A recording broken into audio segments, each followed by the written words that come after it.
Bonjour cher Guillaume, Bonjour. c'est vraiment un grand plaisir et un honneur de vous recevoir aujourd'hui au nom de tous les amis d'Éric Zemmour.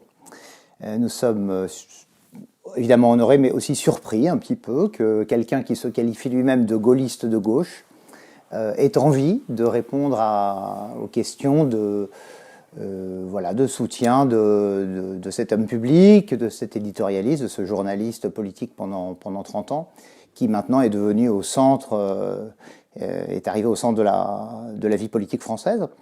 Et donc ma première question est simple, qu'est-ce qui vous a donné envie de venir nous rencontrer ? D'abord, répondre à votre invitation, et je pense qu'il est fondamental de parler avec tout le monde.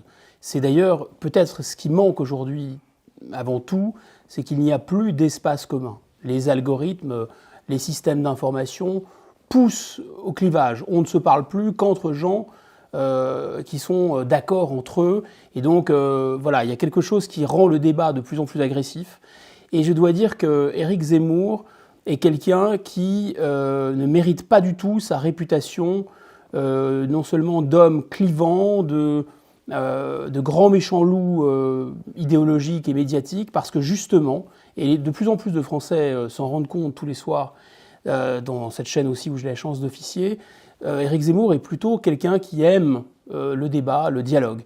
Donc je pense qu'il est fondamental, absolument fondamental, pour faire une démocratie, d'avoir un agora, d'avoir un espace où les opinions différentes puissent converger, ou diverger d'ailleurs. Et là, il y a de toute façon beaucoup de choses avec lesquelles je suis complètement en phase avec Éric Zemmour. Et le plaisir est absolument partagé, et merci pour cette invitation. Mais c'est nous qui vous remercions. Et pour en revenir à la deuxième partie de ma première question, gaulliste de gauche, qu'est-ce que ça veut dire pour vous ? Oh, je disais gaulliste d'extrême gauche, c'était un peu une provocation. En fait, très sincèrement, au-delà, avant même la fracturation, disons, l'attaque de diligence réalisée par Emmanuel Macron avec ses fameux deux bouts de l'omelette, j'ai eu toujours beaucoup de peine à trouver un drapeau à gauche ou un drapeau à droite. Bon, mon drapeau, c'est le tricolore. Ça fait un peu pédant et poseur de citer Chateaubriand. Je ne siège ni à droite ni à gauche, je siège au plafond. En tout cas, ce qui est sûr, et le général de Gaulle l'a dit bien avant nous tous, la France, elle n'est ni de gauche ni de droite. Et en réalité, quand vous prenez les personnages avec le plus de relief dans la vie, je ne dis pas politique, mais dans l'histoire de France, c'est très difficile de les caractériser. À mon sens, je ne vois pas que quelqu'un ait joué un rôle sans avoir un caractère qu'on pourrait qualifier de droite. C'est-à-dire, finalement, et le général de Gaulle s'en explique très bien dans Le fil de l'épée, dans d'autres textes, finalement, connaître les hommes, c'est aussi avoir une vision assez réaliste, donc assez pessimiste, et donc plutôt de droite. Et ce qui pourrait incliner, d'ailleurs, à vouloir conserver, à vouloir ne pas trop transformer la société, ne pas trop bouger les curseurs, parce que justement, connaissant la nature humaine et connaissant la fragilité des institutions humaines, si on bouge trop les choses, elles pourraient s'écrouler. Et donc voilà ce qui serait à droite. Et je pense que tous les grands personnages de notre histoire ont des caractères à droite. Ils ont des caractères à droite parce qu'ils ont beaucoup d'autorité aussi, parce qu'ils ont beaucoup de force et qu'ils ne s'en laissent pas compter et qu'ils ont quelque chose d'impérieux. Mais d'un autre côté, les grands personnages de notre histoire ont tous, finalement, sans exception, des valeurs, je dirais, de gauche. Et ça peut paraître surprenant. Mais je ne sais plus quel auteur disait les seules valeurs qui ne soient pas de gauche, finalement, sont les valeurs mobilières. Bon, en réalité, vous voyez bien qu'il y a un piège et un paradoxe, parce qu'on peut considérer que l'Union européenne, c'est vouloir transformer les institutions et vouloir dépasser la France, ce qui, moi, me gêne, ce qui gêne Éric Zemmour et ce qui gêne des millions d'entre nous. Et je crois qu'on est de plus en plus nombreux à être gênés par cette espèce d'entreprise folle consistant à mettre en péril les institutions démocratiques et celles héritées de nos pères, c'est-à-dire la France républicaine. Et simultanément, voyez bien aussi que l'Union européenne, c'est un statu quo aujourd'hui, c'est un ordre, et c'est un ordre économique inique et social absolument scandaleux et injuste, parce qu'on nous parle beaucoup, par exemple, des cotisations sociales. Alors, il faut baisser les cotisations sociales, l'État étouffe le travail, etc. Tout n'est pas faux là-dedans, mais il est fondamental de bien mettre les causes et les effets dans l'ordre. Les cotisations sociales et les prélèvements obligatoires sont monstrueux en France, mais qui et quoi en est la cause ? En fait, la cause centrale, ce sont les délocalisations qui ont été réalisées par une politique néolibérale imposée notamment et accélérée par l'Union européenne. Et quand vous êtes en concurrence avec des gens qui gagnent 20 fois moins de salaire que vous, évidemment, vous allez être au chômage. Et si vous êtes au chômage, il y aura des allocations, des aides. Et donc, tout ça va peser sur le coût du travail. Donc, si vous voulez, je pense que les valeurs sont vraiment à gauche, toujours. Louis XIV, enfin, c'est dans la géographie parisienne, même, prenons la géographie de Paris. Ici, on est dans le 5e arrondissement de Paris. Il y a l'église des Invalides qui est pas très loin. Les Invalides, ça porte bien son nom, c'est-à-dire que c'est vraiment un hôpital qui a été voulu par l'Ancien Régime pour les blessés de guerre. George Bush n'avait pas mis des moyens, disons proportionnellement à son époque, comparables à ceux que Louis XIV avait mis pour ces vieux soldats amputés, blessés, invalides de guerre, disons. La Salpêtrière, je vous rappelle que la monarchie a voulu un hôpital pour les filles de joie. Donc c'était vraiment les gens en bas de la société. Donc ce pacte, cette alliance nouée entre les Capétiens et le peuple, quand on dit le peuple, c'est à la fois le petit peuple et bien sûr le rassemblement de tous les Français. Il y a un double sens à ce mot peuple. Eh bien, je pense que cette alliance, elle est fondamentale, elle est fondatrice. Donc moi, ça ne m'intéresse pas beaucoup, cette histoire de gauche et de droite, et je pense qu'aujourd'hui, évidemment, la question doit être au moins revisitée, parce que les coordonnées de ce qu'est la droite et ce qu'est la gauche, elles ont été léguées par l'histoire. La gauche et la droite, comme vous le savez, c'était pour ou contre le veto du roi, pour ou contre la mort du roi, et donc ceux qui étaient pour justement un changement de société brutal, y compris, étaient plutôt à gauche, et ceux qui voulaient conserver, qui avait une vision prudente, un peu pessimiste de la nature humaine, et était plutôt à droite. Mais finalement, la République l'a emporté, au moins à partir de 1877. Donc ce clivage-là a perdu de sa pertinence, finalement. Tout le monde est pour la République. Puis est apparu le socialisme. Et le socialisme a voulu finalement se débarrasser de la République, voulu se débarrasser, disons, de la France comme d'un cadre. Le général de Gaulle disait des communistes qu'ils étaient le parti de l'étranger. Il avait raison, puisqu'ils obéissaient à Moscou et qu'ils voulaient la révolution mondiale. Donc pendant très longtemps, ce clivage droite-gauche s'est perpétué, mais transformé. C'était plus pour ou contre la République, c'était pour ou contre la révolution, disons, socialiste et pour ou contre le socialisme. Mais depuis 1991, cette affaire, elle est terminée, elle est derrière nous. Donc il y a toujours une espèce d'inertie. Donc il y a des gens qui jouent encore à la gauche, au socialisme, dans ce sens-là, mais ça n'a plus aucun sens. La nouvelle question, le nouveau clivage, à mon avis, qui est central pour la société française, c'est effectivement le double clivage d'un côté de l'Europe et de l'autre côté de l'islam. Et parce que l'arrivée de l'islam sur le territoire français et ce défaut d'assimilation de cette immigration principalement musulmane, plus la volonté de sortir du cadre de l'État-nation pour fabriquer une structure politique au-delà de la nation, qui est l'Union européenne, eh bien, ça fait voler en éclats notre bien commun, en quelque sorte.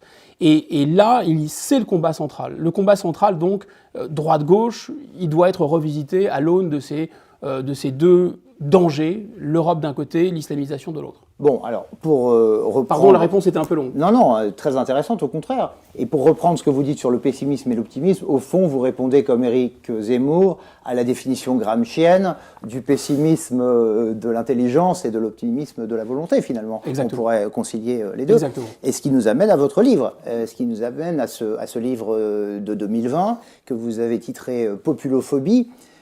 Évidemment, en référence, on imagine bien au parricide, puis au régicide, puis au populicide du 19e siècle.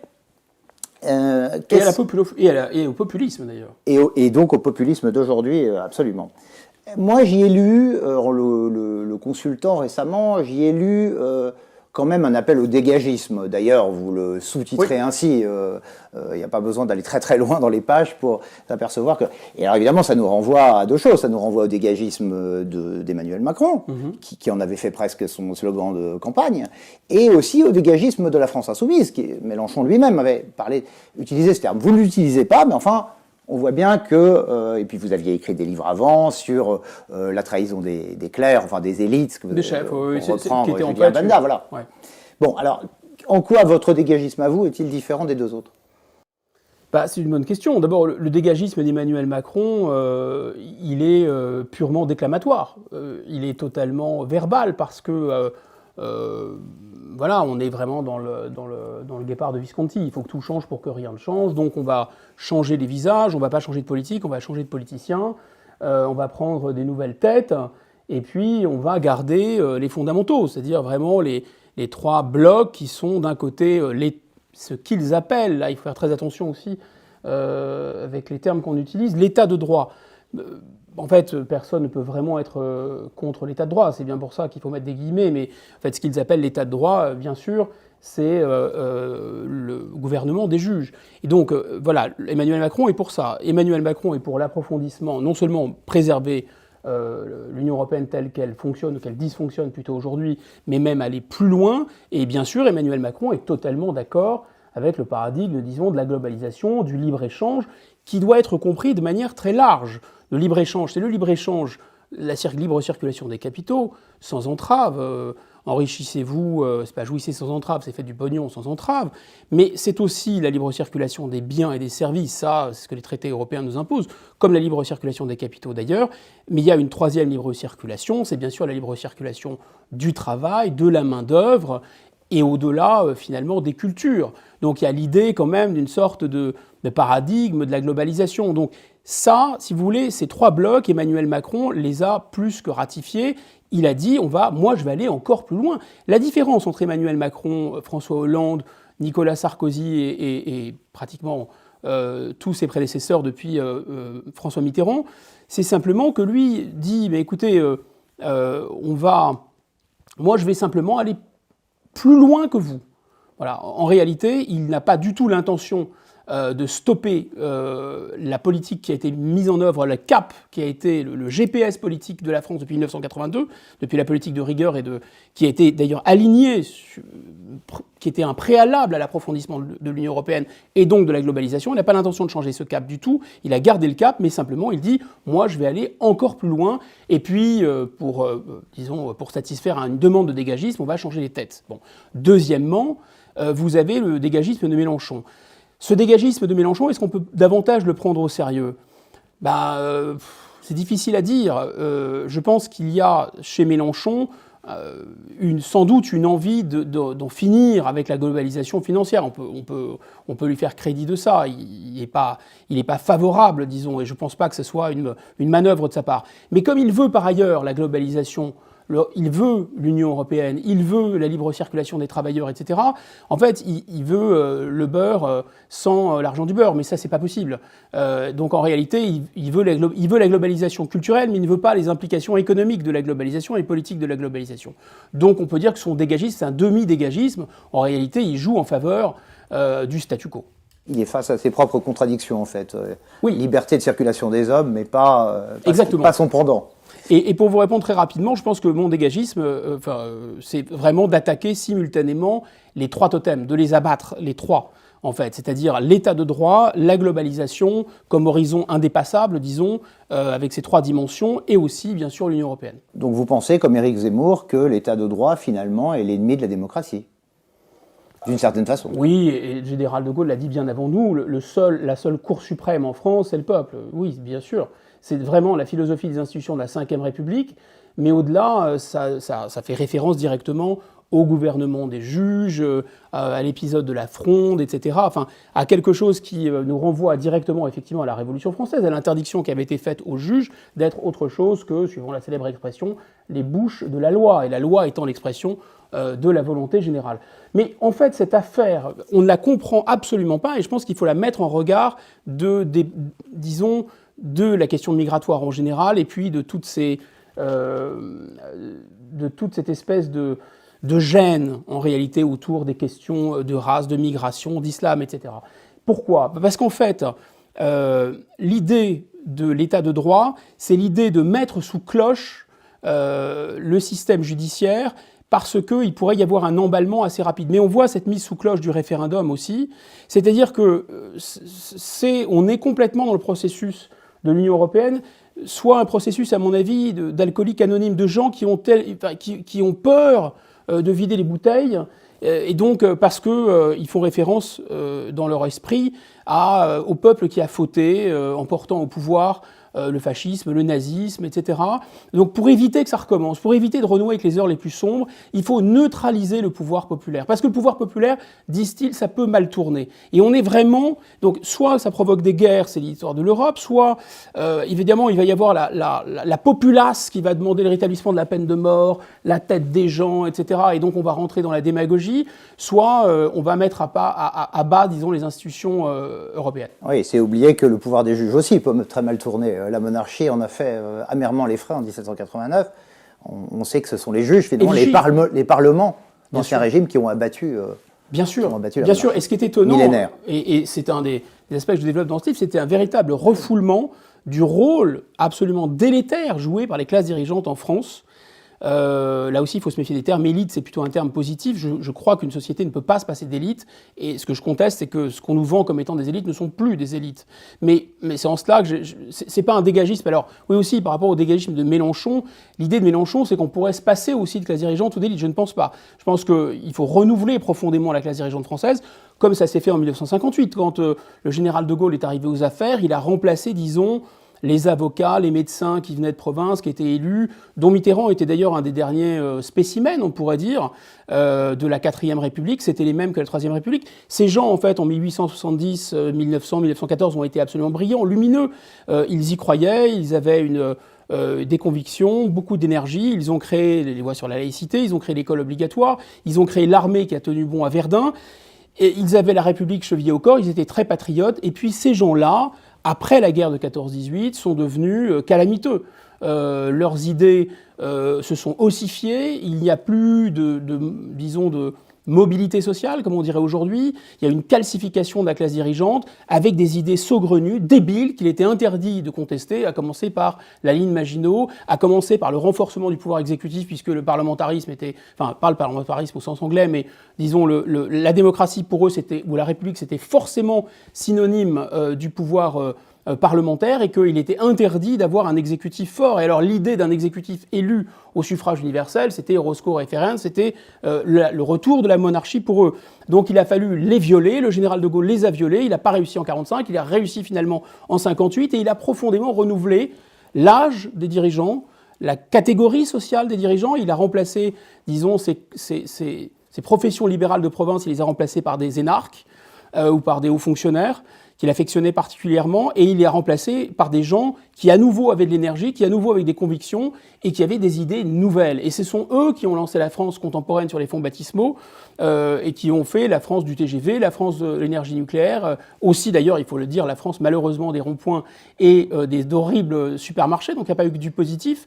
Mais grosso modo, ces gens-là ont connu le même sort, c'est-à-dire que c'est vraiment la loi d'airain des classes dirigeantes. Ces gens-là se sont abîmés au pouvoir, ils sont devenus complètement nuls en fait, nuls parce que ils ne se renouvellent plus sociologiquement, ils font des enfants entre eux, il y a une espèce d'entre-soi terrible parce qu'ils n'y croient plus eux-mêmes. 2 augures à Rome ne pouvaient croiser le regard sans sourire. Je pense que les membres de la classe dirigeante française, ça les fait, enfin la France, ça les fait rire. Ils pensent à l'Europe. Évidemment, ils croient sincèrement à l'Europe et au marché mondial. Mais la France, c'est une passion triste pour eux, comme dirait l'autre. Et puis, il y a cette nullité intellectuelle et même morale, en fait. Donc la nécessité de les changer. Zemmour ne serait pas d'accord avec vous sur l'image de la ligne Maginot, puisqu'il ne cesse de rappeler qu'elle n'a jamais été enfoncée. Et que donc c'était une très bonne idée, et non pas du tout une bêtise. Mais bon, passons là-dessus, mais ça nous amène à la question suivante, c'est-à-dire l'actualité. Qu'est-ce que vous entendez, vous, par déconstruction de l'histoire de France, quand vous entendez le président de la République utiliser ces termes-là qui font évidemment froid dans le dos aux amoureux de la patrie et au soutien, à nos soutiens communs? Je pense que c'est l'écho il faut que le roi meure pour que la France vive. Il faut donc que la France meure pour que l'Europe vive. Déconstruire l'histoire, il y a une raison immédiate, apparente, et il y a probablement une raison plus souterraine. Et en fait, les deux sont complètement connectés.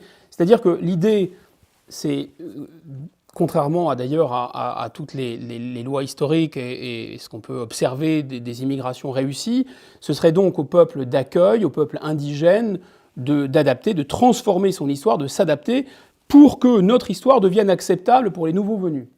Bon, c'est ignorer non seulement, je répète, toutes les lois de la sociologie, mais même les lois de la psychologie la plus simple, parce que je pense qu'on n'a aucune envie de s'assimiler ou de faire partie d'un peuple qui ne se respecte plus lui-même, qui ne s'aime plus lui-même, qui se trouve vraiment sans intérêt et qui finalement a besoin de s'adapter aux nouveaux venus, sachant quand même... C'est ce qui se passe au Canada, hein, vous le savez par exemple. Pour citer un exemple qui me vient à l'esprit, du père de Justin Trudeau qui a mis ça en place en 1974. Exactement. Hein. Mais le Canada... Assimilation à l'envers. Le Canada n'a pas la même immigration que nous, mais néanmoins, le Canada, je pense, va au devant de très très graves difficultés. Ouais. Très graves difficultés.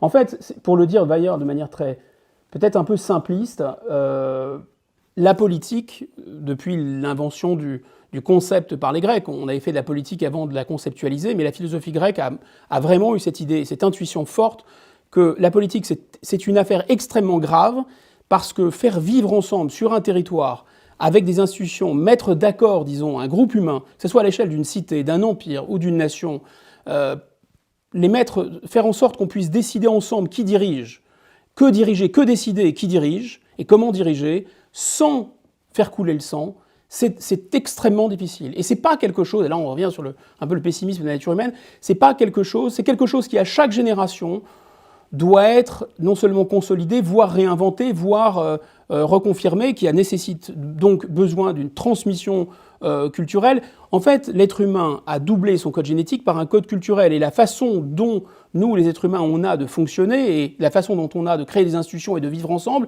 n'est pas régie par l'instinct. C'est régi par des idées absolument artificielles. Donc ces idées artificielles, elles sont contestables. Elles sont totalement contestables. On peut les jeter par terre. Donc on peut les déconstruire. On peut tout à fait les déconstruire. C'est pour ça que la formule du président de la République est extrêmement grave, parce qu'en fait, il y a cette idée que sans un affectio societatis fort, sans quelque chose qui nous relie tous, on pourrait comme ça vivre ensemble. D'ailleurs, cette expression de vivre ensemble est assez effrayante. Moi, elle me fait froid dans le dos, parce que je pense qu'il n'y a pas du tout de vivre ensemble. On le sait même à l'intérieur d'une famille, quand on est en couple, etc. C'est très difficile de partager même un petit territoire d'une maison, d'une famille. C'est jamais donné à l'être humain qui a une conscience, qui a un langage, de s'accorder avec son prochain, parce que justement nous ne sommes plus régis par le code génétique. Et donc c'est pas la génétique qui dicte nos comportements et qui régule nos comportements les uns vis-à-vis des autres. Pour les animaux, c'est très simple. Ils ne se lancent pas dans des guerres de génocide, les animaux. Donc l'idée, c'est que on doit pour ça partager des choses en commun, qu'on élabore par le langage, qui déclenche un affectio societatis, et pour un État-nation, ça s'appelle une histoire.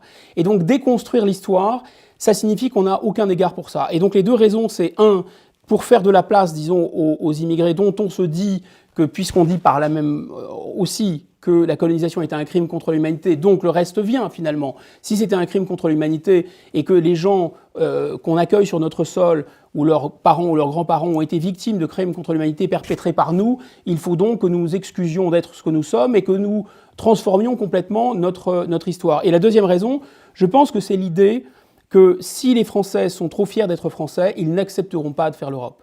Et donc si les Français ont toujours conscience, pleinement conscience de ce qu'est la France, de ce qu'a été la France, de ce qu'elle est encore et donc de ce qu'elle pourrait devenir, ils ne verront pas du tout l'intérêt et ils ne seront tout simplement pas d'accord pour faire ce saut dans l'inconnu qu'est la construction européenne. Donc M. Macron, dont je pense à dire vrai qu'il ne dit rien tout à fait au hasard, ça c'est juste, aucune des paroles prononcées par cet homme n'est choisie au hasard, je pense que c'est vrai. Déconstruire l'histoire de France, ça veut dire quelque chose de très précis pour lui. Ça veut dire qu'on doit changer, disons, le niveau de décision politique. Alors, ça ne veut pas dire qu'il n'y aura plus de France. Il pourrait y avoir une France, mais ce sera évidemment une région. Et ça nous amène à une autre question centrale, c'est qu'est-ce que c'est que le pouvoir avec un grand P, finalement ? Le pouvoir est partout. En fait, dans un bureau de poste, il y a du pouvoir, dans une entreprise, il y a du pouvoir, dans une famille, il y a du pouvoir, etc. Mais le pouvoir dit politique, c'est celui qui a le monopole de la violence légitime, d'une part, et c'est celui qui a pacifié sur un territoire donné, pour une population donnée, le pouvoir de recourir, disons, à la force, donc qui a limité le droit de recourir à la force pour décider ensemble des affaires de la cité, des affaires communes. Et donc, qui a ce pouvoir-là ? Qui a le pouvoir de l'armée ? Qui a le pouvoir de tuer ? Qui a le pouvoir policier ? C'est la question absolument centrale. Et cette question du pouvoir de tuer est connectée à la légitimité. La légitimité, c'est-à-dire le fait qu'on est d'accord finalement sur les règles, par exemple la légitimité du pouvoir démocratique. Et donc cette question de la construction européenne, elle interroge fondamentalement la question de la légitimité. C'est-à-dire, est-ce qu'on pense que le pouvoir suprême n'est plus à Paris? Est-ce qu'il doit être ailleurs qu'à Paris? Voilà. Et en fait, c'est une utopie qu'on peut considérer comme sympathique, si vous voulez, par rapport aux utopies du fascisme ou des utopies du communisme, mais c'est néanmoins une totale utopie, d'ailleurs qui a un drapeau. Comme la swastika avait un drapeau, comme le communisme de l'Union soviétique avait un drapeau, là l'Union européenne a un drapeau. D'ailleurs, je pense que les gens qui nous écoutent devraient garder précieusement ces drapeaux européens. Chez les brocanteurs, demain, ça vaudra très cher. Le président Macron parle volontiers de souveraineté européenne, donc il répond à la question en posant. Il y répond en la posant. Après, peut-être que Raymond Aron avait raison et qu'il ne sait pas que l'histoire est tragique et qu'il terminera comme Louis-Philippe, puisqu'il a souvent été comparé, y compris par vous, au roi bourgeois Louis-Philippe. Oh, je suis pas le seul, oui, beaucoup de gens ont vu cette comparaison. Et ça, c'est fort mal terminé. Très mal. Mais comme Louis-Philippe, il a cette capacité et cette intelligence de comprendre qu'il faut utiliser la grandeur et la gloire de l'histoire de France de manière muséale, comme une sorte de décor théâtral.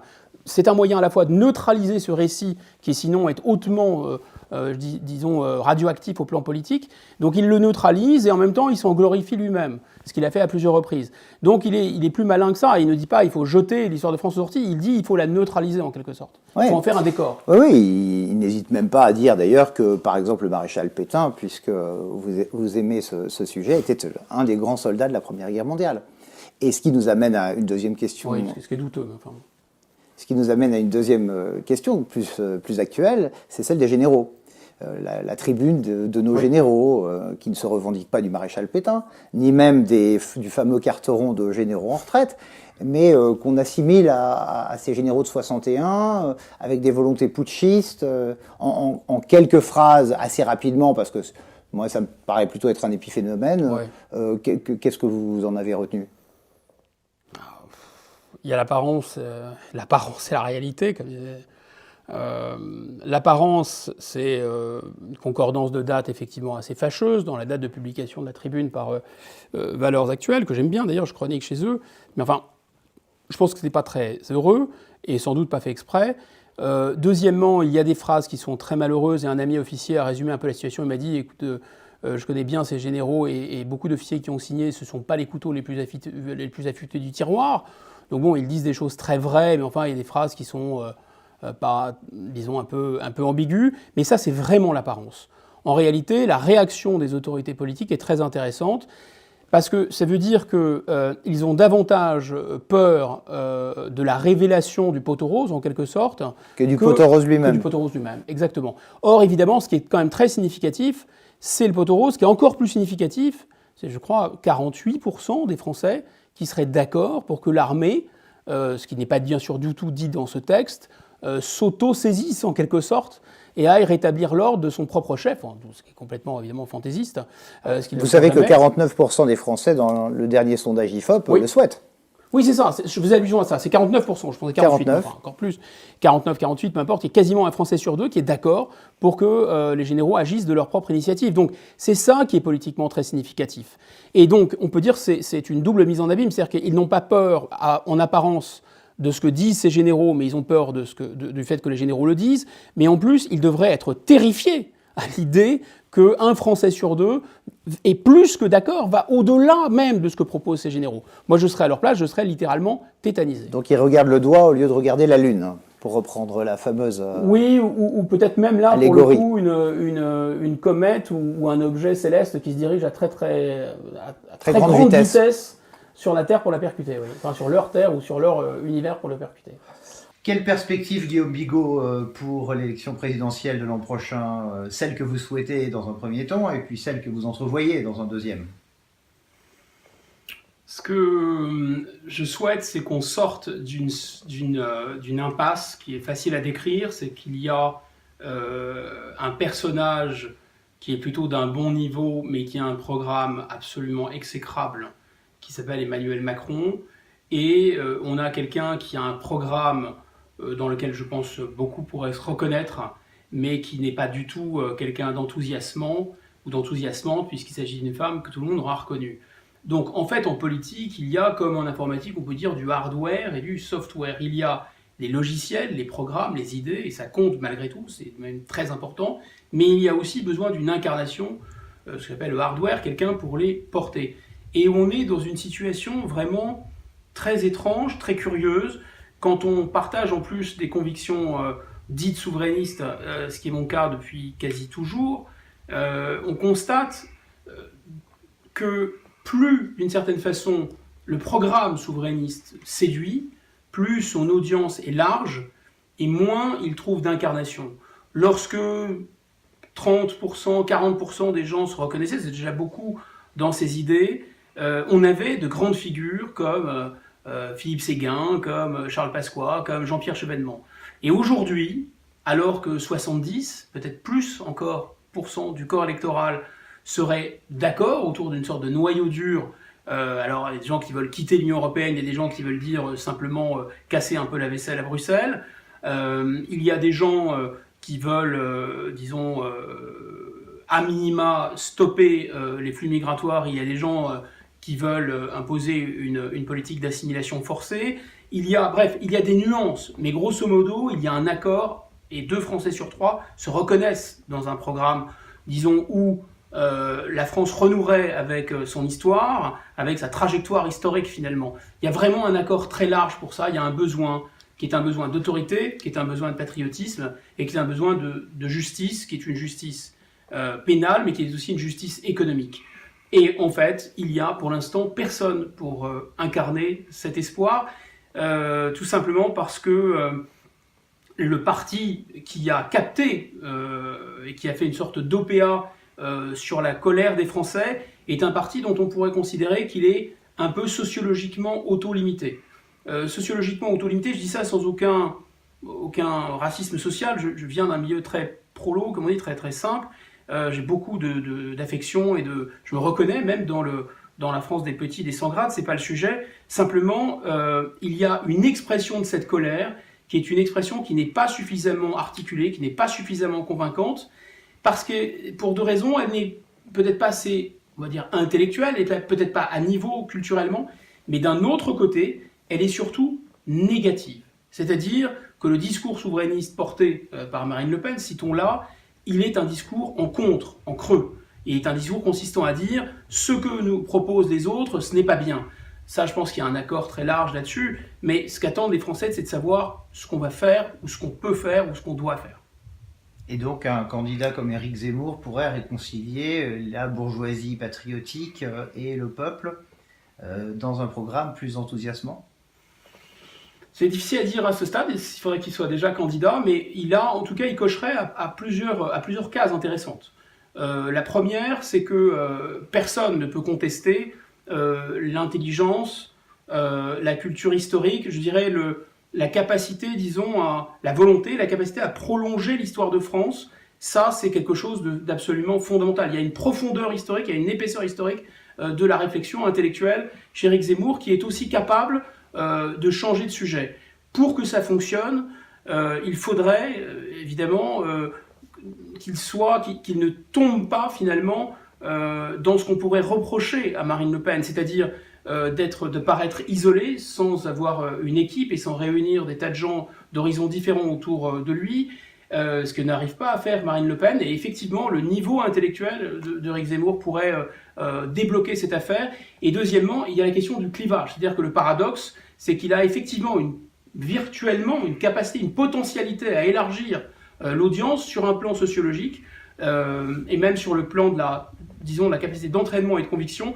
Mais pour cela, il faudrait qu'il arrête de se promener, si je puis dire, avec beaucoup d'amitié, un peu comme avec un paratonnerre sous un orage, en quelque sorte, pour attirer à lui ce qu'il adore, c'est-à-dire la polémique, la foudre, la provocation. Je pense que sa force, c'est d'être capable de tenir le choc d'un débat rude et d'un débat qui sera sans doute un débat à mort avec le système sortant, on pourrait appeler ça comme ça, le paradigme sortant.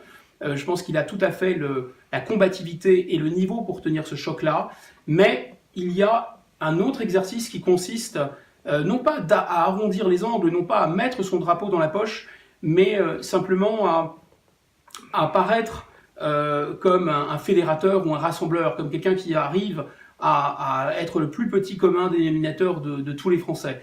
Alors, je sais bien qu'une élection présidentielle se joue en 2 temps. Il y a un premier tour où on convainc son camp et il y a un deuxième tour où on rassemble. Mais néanmoins, je pense que ce qui fait problème, en quelque sorte, et je crois qu'il faut peut-être s'arrêter un instant sur cette question qui est, à mon avis, critique. Il y a 2 lectures possibles de cette affaire du clivage ou cette affaire de la provocation. Un peu de provocation, c'est très mauvais. Beaucoup de provocation, ça dépend si on pousse la provocation jusqu'au point où on ne considère plus que c'est de la provocation. Ça peut être intéressant, je m'explique. Tant que d'une certaine façon vous vous situez dans la tête de votre adversaire ou de votre ennemi, si vous considérez que les coordonnées, les repères du débat qui sont posés par le système en place, par Emmanuel Macron, par la droite dite de gouvernement, la gauche dite républicaine, etc., sont les bons points de repère, là alors vous essayez de les provoquer, de les titiller, de les exciter, etc., et la foudre peut vous tomber dessus. Si maintenant vous allez plus loin et vous considérez que ce sont eux qui sont sortis du cadre légitime ou du cadre normal, et à mon avis ils le sont, autrement dit, si vous faites de l'aïkido ou du judo, c'est vous retournez la force de l'adversaire contre lui, là ça peut fonctionner. Je pense que quelqu'un comme Éric Zemmour pourrait avoir le talent de faire ça, mais bien sûr, de mon point de vue, il y aurait besoin que d'abord les Français découvrent sa personnalité, qui est celle de quelqu'un d'éminemment sympathique, de chaleureux. Il y a même quelque chose de très, je trouve, de très lumineux en lui, et pas seulement son intelligence, c'est quelqu'un qui attire la sympathie à lui.